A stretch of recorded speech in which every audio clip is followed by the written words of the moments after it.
Yeah, I think that we have to acknowledge that online media and social media are now part of our media diet, and that quite clearly there is a competition both for audiences as well as a competition for the resources necessary to make news production possible. One of the negative effects of that often is that you can get a dumping down, or you can get a chasing to the lowest common denominator. But also you might find that actually we need to explore the area between what I would call complementarity between social media and new media, where there are strong media organizations that still pursue professional journalism. Social media or online media are used as a complementary platform and also even as a news gathering tool and as a tool in order to engage with audiences. So one shouldn't make a blanket, a black and white statement that the advent of online or social media has necessarily led to a wholesale dumping down of the nature of professional journalism. But what you find on social platforms and online media often does not adhere to the more ideal qualities of professional journalism in relation to checking. I mean, how many times have people died on social media and yet they are actually alive? And how many times the stories that are totally unchecked, unsourced, and don't pass through the normal filters that we know of. Let me bring in Professor Green then on that particular issue of promoting professionalism and ethical standards in the digital environment. How do you do that, and what are the problems associated with that? Xolani, I think that professional standards should apply whether you use television, radio, print, or social media as your platform. I have a colleague at the University of Pretoria, Marinette Jordan, who's just done an entire thesis on the effect of social media in newsrooms for her MA, and done a lovely paper called Poke Me, I'm a Journalist, in which she says that in two newsrooms she studied, Rapport and the Mail and Guardian, that social media was really what she calls a natural part of the lives of most of the journalists there. But I think that if you don't stick to the basics, that journalism is the essence of verification. We often don't have that in our journalism, that you have to verify what you publish on whatever platform, that it's the art of finding some kind of truth, that it's got to be balanced and proportional. If you don't practice that on your social media platforms, then you begin to lose the profession. But I don't see that the platforms in and of themselves are problematic. Well, I think journalism is a vocation, it's a calling, and that you, as much as it's a job and a profession, and that if you don't, I have known of instances where people who are powerful in the media tweet without thinking, and sometimes the tweets are incorrect. Tawane referred to killing people before their time, etc. But there have been other cases as well. I think then you become known as a journalist who's unreliable, and if you don't have credibility as a journalist, then your currency tends to decline. So I do think that the basics of journalism, finding out information, bringing it to people, making sure it's accurate, and the art of storytelling can be told online as much as it can in print. And in fact, maybe we need to be starting to think in innovative ways, because newspaper circulation, as you know, has gone down remarkably in the last 5 years or so. But Professor Cooper may have also hinted at the fact that people tend to chase the kind of news that suits the reader's needs. If I assume that reader goes online to get news, then I assume that that's the kind of news that they are looking for. So I'm going to go there as well, get my sources from there. You see, in terms of the use of social media, yes, I mean, we've got a lot of assumptions in terms of what media are being used by what type of people, and I think we must distinguish between two things: the actual breaking news, or the current affairs news that people want to go and access,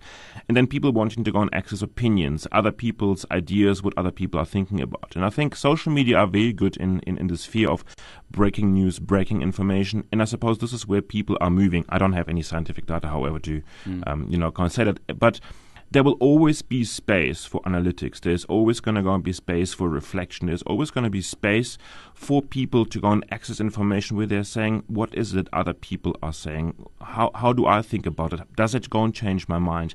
And I think this is a space where traditional media have always been strong. In a way, I hope that traditional media will remain strong and that they don't make that mistake of chasing the immediacy, the breaking news, and thereby forget that there's a different aspect to journalism as well, one that certainly social media at this point of time can't really go and fill. Professor Green, let me bring you in here, because some may say that what we're hearing from our listeners here is just there's a crisis of credibility in the media. Certainly where I come from, circulation figures are really directly linked to advertising. Even, Xolani, you will know, at the SABC, at radio stations, advertisers go where they can get listeners or viewers or readers.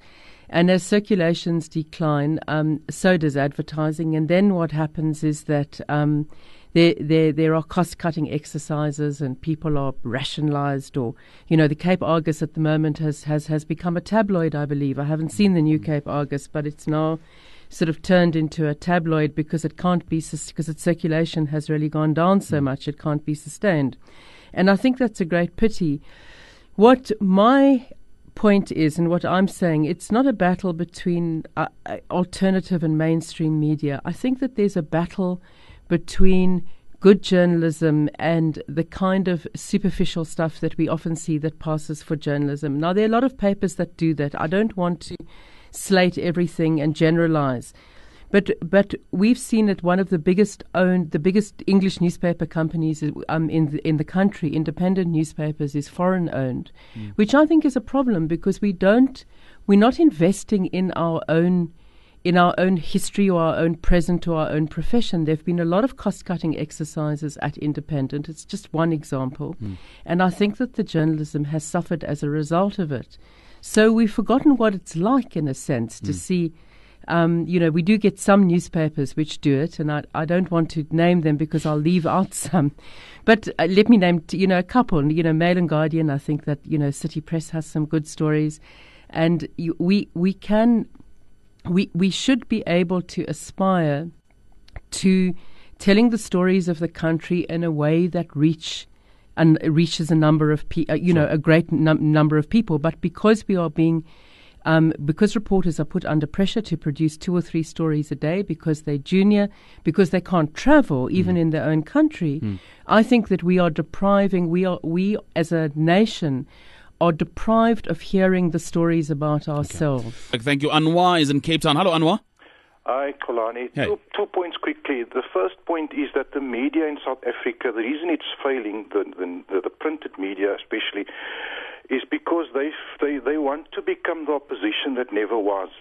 And they're trying to compensate for a 10% opposition in South Africa by shouting 10 times louder and by opposing every single thing that the government comes along with, whether right or wrong. So that's the one point, and I think people are seeing through that. The second point is that our media has become a regurgitation channel for overseas news houses. So whatever we read here is quoted from Reuters or AP. You might as well read the Syrian story on any international site because you're going to get no fresh perspective on it here locally. And I think that's why they're losing out. Anwar is, for instance, saying that part of the problem is that newspapers have taken a political position or political stance on these matters. There's also an SMS which confirms exactly that. I guess the answer to that is that let's go back to basics of journalism and be journalists, report the story factually and accurately. Yeah, and separate the usual sort of separating fact from opinion. But I think what Anwar says is that where that happens is where someone is mixing opinion and also their own biases with a quality professional news journalism. But it so happens, by the way, in a context like this, and it might read like that, where you have a very strong ruling party, which for a considerable period enjoys majority support and wins elections, and you have a robust but opposition that cannot win. Sometimes when the media reports, it sounds as if they are amplifying the voices of the opposition. Some people do perhaps still cross the line, but I don't think it's necessarily deliberate. It's some kind of, in a sense, where you have a weak voice from the opposition or a low voice because of its electoral strength. It does sound like the media is a surrogate opposition. But I mean, the two, an opposition party and a newspaper or news media, cannot be supplemented for each other. Mr. Schreider, you want to add something there? We've done considerable research over the past couple of years in terms of what is perhaps being perceived as biased, although I'm a bit careful of using that term because there are so many different interpretations about this. And one of the things that we need to understand, I think I concur there with Tawana absolutely, we need to go and understand that we have one political party that has a 65% voice of the electorate, and we've got other political parties who essentially make up the rest. Now, it is for the newspapers, it's a balancing act to go and decide how to go and compile their stories. If they are to go and compile the stories, the focus of attention according to the way the voters had decided, it would mean that 65% of that coverage would be dedicated, supposedly positively, to the ANC. Now, I don't think that is in the interest of the minority parties, in the interest of democracy, in the interest of South Africa either. On the other side, over giving too much space to some of the opposition parties, then can rightly go and be claimed as being the voice. Now, you must understand that media in particular have had a very difficult year behind them. 2011, it's a year where there's been significant tension between the media industry and government, mostly around the Protection of Information Act. Right, let me read some emails here. Lots have come through. There's one from Tsepo Machila, for instance, who says, 10 years ago, the Sunday Times was an imperious source of beyond reproach journalism. Today, a rumor monger par excellence. This was not because of social media, but as a result of a degenerative disease called profit. People are not stupid. They've voted with their purses. That's Tsepo on email. Another email, it comes from Joe Mjwaha. It says, why are journalists not invited to participate in such discussion? Let me answer that part. Journalists, like everyone else, are invited to call through, send emails. But it goes on to say, we never hear from journalists. Is it not time they stop hiding and be more accountable? I agree that journalists as well should call radio stations on such topics and express their views, Joe. Their political role needs focus, says Joe. Aubrey Murudu says, news update online is convenient. However, the provision of reader to comment at the end of the article leaves much to be desired about. It provokes a lot of emotions, and the insults hurled are just unacceptable, together with racial attacks. This is mostly on News 24 online. My sense of what the email is saying is that, is this an academic discussion that happens at universities and so on, or are journalists involved in these discussions? Are they an integral part of these discussions that seek to say, how do we keep the profession professional, so to speak? Yeah, I think that through SANEF, for example, if you look at what SANEF does and its meetings, these questions of professionalism, the standards, quality, and so on, are dealt with in a fairly robust way, and SANEF often raises major concerns. One assumes also that in the newsrooms, when you guys are actually preparing stories and selecting stories, I mean, from what I've seen and from what I know, there are robust discussions of this nature. Sure. But perhaps what Joe meant was that perhaps in this panel of three, there should have been a journalist, a practicing journalist as well. But I am. Well, you are moderating in this. You have a slightly different role, Xolani, in this regard. But yes, you have a point. But I think that what I would like to say really is that, Xolani, is that in your professional associations and interactions, these are the questions that you should actually also be addressing. Right. In some countries, I think there are papers that are actually produced by journalists which deal with professional issues. Just very quick last word then, Professor Cooper. I was going to say that I think that what we also need to understand about social media and online media is that as emergent platforms, they should truly be subject to the same standards of quality, ethics, and professionalism. But also we should think of these new media technologies as tools for use in traditional media platforms. That's why I said at the beginning, don't just think of a dichotomy, think of a complementarity. Wadim Schreider? I find a bit disturbing the many comments that the listeners have mentioned about the issue around profit and commercialism, words that obviously have been mentioned almost as a swear word. And I think I'm a bit disturbed by this one because, first of all, media organizations don't make the huge profit that perhaps lots of people are thinking, because if if there were, then there would be much more media out there to go and do that. I think we need to simply understand that in order to go and run news and write those good news stories that Professor Green has also been mentioning, it costs money.